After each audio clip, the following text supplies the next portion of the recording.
नमस्कार दोस्तों, मैं निकेंद्र आपका स्वागत करता हूं आज के एक और नई वीडियो में। आज की वीडियो में हम बात करेंगे BHIC 131 के सोल्ड असाइनमेंट के बारे में।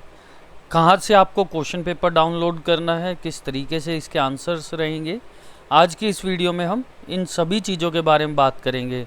दोस्तों, यदि आपको अभी तक नहीं पता कि असाइनमेंट लिखने की पॉलिसीज़ क्या हैं और किस तरीके से असाइनमेंट लिखना चाहिए, तो इसको लेकर के भी हमने एक वीडियो अपने चैनल पर अपलोड कर दी है। कृपया करके आप उस वीडियो को देख लें ताकि आपका असाइनमेंट सही होने के बाद भी रिजेक्ट ना किया जाए। और यदि आप हमारे चैनल पर नए हैं तो आप हमारे चैनल को सब्सक्राइब करें और बेल आइकन का बटन दबाना ना भूलें ताकि इग्नू से रिलेटेड सभी प्रकार की जानकारियों की नोटिफिकेशन जल्द से जल्द आप तक पहुंच सके। तो आइए दोस्तों, वीडियो को शुरू करते हैं। आज की वीडियो में हम बात करेंगे BHIC 131 के सोल्ड असाइनमेंट को लेकर के। इसमें आपको सबसे पहले लिखना होगा इग्नू असाइनमेंट। जैसे ही आप लिख करके एंटर करेंगे तो आपके सामने कुछ इस तरीके का पेज ओपन हो जाएगा। यहाँ पर आपको असाइनमेंट पर क्लिक करना है। उसके बाद आपको बैचलर डिग्री पर जाना है। यहाँ पर आपको अपने BAM के कोर्स पर जाना है। जैसे कि आप ये पहला लिंक इसका देख पा रहे होंगे।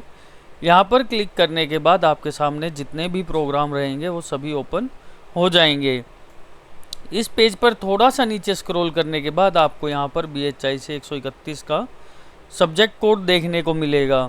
हम बात कर रहे हैं हिंदी मीडियम के स्टूडेंट्स के लिए, तो आपको यहाँ पर हिंदी पर क्लिक करना होगा। जैसे ही आप क्लिक करते हैं तो आपके सामने कुछ इस तरीके का PDF ओपन हो जाएगा, जहाँ पर आपको देखने को मिलेगा जुलाई 2024 और जनवरी 2025। तो यह असाइनमेंट जनवरी 2025 के स्टूडेंट के लिए वैलिडेट करता है, तो आप इसको लिख सकते हैं, इसमें आपको कोई भी दिक्कत नहीं होगी। इसके बाद इसका कोड आप देख सकते हैं BHIC 131 और इसका प्रोग्राम टाइटल देख सकते हैं भारत का इतिहास प्राचीन काल से लगभग 300 ईस्वी तक। तो इसके क्वेश्चन के बारे में बात करेंगे। इसमें आपको कुछ 100 मार्क्स का असाइनमेंट देखने को मिलेगा, जिसके क्वेश्चन रहेंगे 3 पार्ट में।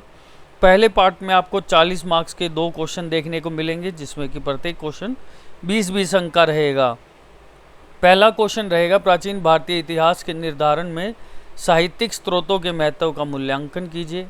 प्रारंभिक प्रायद्वीप भारत के समाज पर व्यापार और शहरीकरण के प्रभाव की चर्चा कीजिए। आज की इस वीडियो में हम इसके पहले सेक्शन के बारे में बात करेंगे। तो आइए दोस्तों, इसके उत्तर के बारे में आज हम बात करते हैं। अगर आपको किसी भी प्रकार का सोल्ड असाइनमेंट चाहिए, PDF, हैंड रिटन या डायरेक्ट सबमिशन, तो आप हमारे दिए गए नंबर पर कॉल कर सकते हैं। हमारी टीम द्वारा आपकी संपूर्णतः सहायता की जाएगी। आपको जो हमारी तरफ से PDF मिलेगा वो कुछ इसी तरीके से मिलेगा, जिसमें आपको पहले पेज पर क्वेश्चन पेपर और उसके बाद आपको इसके सॉल्यूशन देखने को मिल जाएंगे। पहले क्वेश्चन के उत्तर के बारे में बात करेंगे। प्राचीन भारतीय इतिहास के निर्धारण में साहित्यिक स्रोतों के महत्व का मूल्यांकन। प्राचीन भारतीय इतिहास के अध्ययन करते समय विभिन्न स्रोतों का महत्व अत्यधिक है, जिनमें से साहित्यिक स्रोत एक प्रमुख स्थान रखते हैं। साहित्यिक स्रोत न केवल ऐतिहासिक तथ्यों को उजागर करते हैं, बल्कि समाज की संस्कृति, परंपराओं, विचारधाराओं, सामाजिक संरचनाओं की गहरी समझ भी प्रदान करते हैं। इस लेख में हम प्राचीन भारतीय इतिहास के निर्धारित साहित्यिक स्रोतों के महत्व का मूल्यांकन करेंगे, जो कि रहेंगे। पहला रहेगा साहित्यिक स्रोतों की परिभाषा। उनकी क्या परिभाषाएं होती हैं, किस तरीके से बताया गया है, उनके बारे में हम बात करेंगे। साहित्यिक स्रोत उन ग्रंथों और संरचनाओं को संदर्भित करते हैं जो किसी विशेष काल के दौरान लिखी गई थी, जिनमें मानव अनुभव, विचार, मूल्य और सांस्कृतिक पहचान का प्रतिफल होता है। इनमें धार्मिक ग्रंथ, महाकाव्य, पुराण, नाटक, कविता और ऐतिहासिक ग्रंथ शामिल होते हैं, जैसे वेद, उपनिषद, रामायण, महाभारत और विभिन्न पुराण महत्वपूर्ण साहित्यिक स्रोत माने जाते हैं। तो जो साहित्यिक स्रोत है वो क्या होता है कि जो आपके पुराने टाइम में जो लोगों ने अनुभव किया, किस तरीके का उन्होंने जीवन जिया, किस तरीके के उन्होंने व्यवहार देखे हैं, किस हिसाब से उन्होंने अपना जीवन यापन किया है, तो उनकी सभी डिटेल आपको साहित्यिक स्रोतों में देखने को मिल जाएगी। इसके बाद आता है दूसरा पॉइंट, जो कि रहेगा ऐतिहासिक जानकारी का स्रोत। जो कि रहेगा साहित्यिक स्रोत प्राचीन भारतीय इतिहास के विभिन्न पहलुओं की जानकारी प्रदान करते हैं। उदाहरण के लिए महाभारत और रामायण न केवल धार्मिक और सांस्कृतिक दृष्टि से महत्वपूर्ण है, बल्कि इनमें उस काल के राजनीतिक और सामाजिक जीवन की भी झलक मिलती है। यह ग्रंथ उस समय की युद्ध नीति, शासन व्यवस्था और सामाजिक संघर्षों को बयां करते हैं। इसी प्रकार पुराणों में भी राजाओं के वंश और घटनाओं का उल्लेख मिलता है, जो इतिहास की संरचना में सहायक होते हैं। तो इसमें क्या रहेगा, जो आपके साहित्यिक स्रोत हैं उसमें बताया गया है कि पुराने टाइम में किस तरीके से युद्धों को लड़ा जाता था, किस तरीके से युद्ध नीति का निर्वहन किया जाता था, शासन को बनाए रखने के लिए क्या क्या करना पड़ता था, इन सभी चीज़ों के बारे में यहाँ पर आपको देखने को मिलेगा। तो किस तरीके से वह अपने शासन व्यवस्था को बनाए रखते थे, इन सभी चीज़ों के बारे में आपको, जैसे कि आपको रामायण में भी देखने को मिला, महाभारत में भी देखने को मिला कि उनकी राजनीतिक व्यवस्था किस तरीके की थी, वहाँ पर शासन व्यवस्था किस तरीके की थी, युद्ध करते समय किन किन नीतियों और कुनीतियों का इस्तेमाल किया जाता था। तो इन सभी चीज़ों के बारे में भी आपको यहीं से देखने को मिलता है। इसके बाद आपका थर्ड पॉइंट रहता है सामाजिक और सांस्कृतिक अध्ययन। इसके बारे में हम बात करेंगे। साहित्यिक स्रोतों के माध्यम से हम प्राचीन भारतीय समाज की संस्कृति, धार्मिक और सामाजिक संरचनाओं का अध्ययन कर सकते हैं। उदाहरण के लिए वेदों में वर्ण व्यवस्था, यज्ञों का महत्व और धार्मिक अनुष्ठानों का उल्लेख मिलता है, जो उस समय के समाज की मूलभूत विशेषताओं को दर्शाता है। इसी तरह नाटक और कविता उस काल के सामाजिक व्यवहार, प्रेम, युद्ध और नैतिकता के विभिन्न पहलुओं को उजागर करते हैं। जो साहित्यिक समाज है उसमें आपने देखा होगा कि किस तरीके से यज्ञों को करना चाहिए, क्या क्या धार्मिक अनुष्ठान रहेंगे, और उस समय जो मूलभूत विशेषताएं थी उनके बारे में भी आपको इसमें देखने को मिल जाएगा। इसके बाद आपको देखने को मिलेगा चौथा पॉइंट, जो कि रहेगा भाषा और साहित्य का विकास। प्राचीन साहित्यिक स्रोतों के अध्ययन से भाषा और साहित्य के विकास को भी समझा जा सकता है। संस्कृत, प्राकृत और अपभ्रंश जैसी भाषाओं का साहित्यिक स्रोतों में प्रयोग उनके विकास की गवाह है। उदाहरण के लिए संस्कृत में लिखी गई रचनाएं न केवल धार्मिकता का परिचय देती है, बल्कि उस समय की भाषाई विविधता को भी दर्शाती हैं। इसके अलावा विभिन्न साहित्यिक शैलियों और रूप, जैसे कि गीत, श्लोक और नाटक, उस काल के साहित्यिक परंपरा की गहराई को प्रकट करते हैं। तो उस समय जो मेन भाषाएं थी उसमें आपने देखा कि संस्कृत सबसे पहली भाषा जो प्रायोरिटी पे रखी जाती थी वो थी, जिसमें कि आपने काफ़ी सारे वेद पुराण लिखे हुए देखे होंगे, उसमें गीता के श्लोक भी आपको देखने को मिलेंगे। तो मेन जो भाषा थी वह संस्कृत थी। उसके बाद उसमें प्राकृत और अपभ्रंश जैसी भाषा भी इस्तेमाल की जाती थी प्राचीन समय में। इसके बाद रहता है आपका फिफ्थ पॉइंट, विचारधाराओं का प्रतिबिंब। साहित्यिक स्रोतों में मानवता की विचारधाराओं और दृष्टिकोण का समावेश होता है, जैसे उपनिषेधों में दर्शाई गई अद्वैत वेदांत की विचारधारा जीवन के अर्थ और आत्मा की प्रकृति पर गहराई से विचार करती हैं। जैसे विचारों के अध्ययन में हमें समझने में मदद करता है कि प्राचीन भारतीय समाज के भीतर कौन से दर्शन और विश्वास प्रचलित थे। ये विचारधाराएं न केवल धार्मिक बल्कि सामाजिक और राजनीतिक आंदोलनों को भी प्रभावित करती थी। तो विचारधाराओं का प्रतिबिंब यह रहता है कि लोग किस तरीके से सोचते हैं, किस तरीके से अपनी शासन नीति को बनाते हैं, किस तरीके से एक दूसरे की मदद करते हैं। तो ये सभी चीज़ें इसमें आपको देखने को मिल जाएंगी। इसके बाद आपको देखने को मिलेगा छठा पॉइंट, सीमाएं और चुनौतियाँ। हालांकि साहित्यिक स्रोतों का महत्व अधिक है, लेकिन उन्हें विश्लेषित करने में कुछ चुनौतियाँ भी होती हैं। एक तो कई साहित्यिक स्रोत बाद में लिखे गए, जिनसे वास्तविकता की सटीकता पर प्रश्न उठता है। दूसरे साहित्यिक स्रोतों में व्यक्तिगत या राजनीतिक पूर्वाग्रह हो सकते हैं, जिससे निष्पक्षता की कमी भी आ सकती है। इसके अलावा इन स्रोतों का संदर्भ और व्याख्या भी जटिल होती है, जिसे समझने के लिए गहन अध्ययन की आवश्यकता होती है। बेसिकली इसमें बताया गया है कि जो हमने पुराने ग्रंथ देखे या लेख देखे, उसमें कई बार विचारधाराओं को बदला भी जा सकता है, और क्या वह सही हैं या नहीं है या किसी के द्वारा लिखे गए हैं, इसमें भी पूरी निष्पक्षता नहीं मिलती। इसके बाद आपको देखने को मिलेगा सातवां पॉइंट, साहित्यिक स्रोतों का सांस्कृतिक धरोहर। प्राचीन भारतीय साहित्य केवल इतिहास के साक्ष्य नहीं बल्कि यह सांस्कृतिक धरोहर का अभिन्न हिस्सा भी हैं। जैसे उपनिषदों में भगवत गीता और महाभारत के व्यक्तिगत सिद्धांत आज भी भारतीय समाज और संस्कृति को प्रभावित कर रहे हैं। यह ग्रंथ न केवल धार्मिक और दार्शनिक दृष्टिकोण से महत्वपूर्ण है बल्कि भारतीय संस्कृति के विविध रंगों को भी दर्शाते हैं। उसके बाद इसमें आपको 8वां पॉइंट देखने को मिलेगा, साहित्यिक स्रोतों का तुलनात्मक अध्ययन। साहित्यिक स्रोतों का तुलनात्मक अध्ययन हमें अन्य संस्कृति और समाजों के साथ प्राचीन भारतीय समाज की तुलना करने की अनुमति देता है।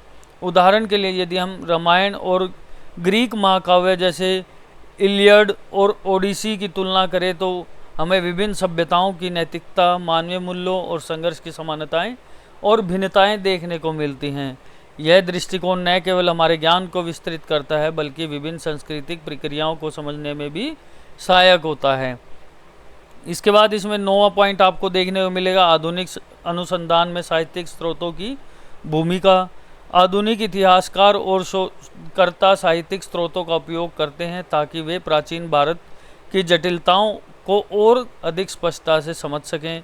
आज के अध्ययन में साहित्यिक स्रोतों को न केवल ऐतिहासिक प्रमाण के रूप में देखा जा सकता है बल्कि ये सामाजिक विज्ञान, मानविकी और अन्य शैक्षणिक क्षेत्रों में भी अनुसंधान का आधार बनते हैं। यह वैज्ञानिक दृष्टिकोण साहित्यिक स्रोतों के महत्व को और अधिक बढ़ाता है। इसके बाद इसका निष्कर्ष देखने को मिलेगा, अंततः प्राचीन भारतीय इतिहास के निर्धारण में साहित्यिक स्रोतों के महत्व अत्यधिक हैं। यह स्रोत केवल ऐतिहासिक के प्रमाण नहीं हैं बल्कि वे सांस्कृतिक, भाषा, विचारधारा और सामाजिक संरचना की गहराई दृष्टि भी प्रदान करते हैं। जबकि इन स्रोतों के अध्ययन में चुनौतियां मौजूद हैं, इनका योगदान इतिहास के समग्र दृष्टिकोण को समझने के लिए अनिवार्य है। प्राचीन भारतीय इतिहास की गहराई में उतरने के लिए साहित्यिक स्रोतों का सही मूल्यांकन और समग्र दृष्टिकोण अपनाना आवश्यक है ताकि हम इतिहास की विविधताओं और जटिलताओं को समग्रता में समझ सकें। तो यह आपका कुछ पहला प्रश्न आपको इस तरीके से देखने को मिलेगा। अब हम बात करेंगे इसके दूसरे प्रश्न की, वह भी आपको 20 अंक का ही देखने को मिलेगा। रहेगा प्रारंभिक प्रायद्वीप भारत के समाज पर व्यापार और शहरीकरण के प्रभाव की चर्चा कीजिए। इसके उत्तर के बारे में बात करेंगे। प्रारंभिक प्रायद्वीप भारत जैसे सब आज के भारत के दक्षिण हिस्से के रूप में जाना जाता है, व्यापार और शहरीकरण के विकास का एक महत्वपूर्ण केंद्र रहा है। प्राचीन काल से इस क्षेत्र में विभिन्न संस्कृति और आर्थिक गतिविधियों का समागम देखा गया है, जिसने न केवल स्थानीय समाज को प्रभावित किया है बल्कि समग्र भारतीय उपमहाद्वीप की दिशा बदली है। इस निबंध में हम व्यापार और शहरीकरण के प्रमाणों की चर्चा के बारे में बात करेंगे, जो कि पहला रहेगा व्यापार के प्रमाण।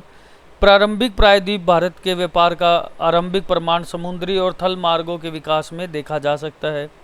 कई पुरातात्विक स्थलों से सामग्री जैसे कि मौर्य और चोल साम्राज्यों के समय व्यापारिक वस्तुएं यह दर्शाती हैं कि लोग दूर दूर के क्षेत्रों से जुड़ाव रखते थे। इसके बाद आपको इसमें सब हेडिंग देखने को मिलेगी, जो कि रहेगा व्यापारिक मार्ग।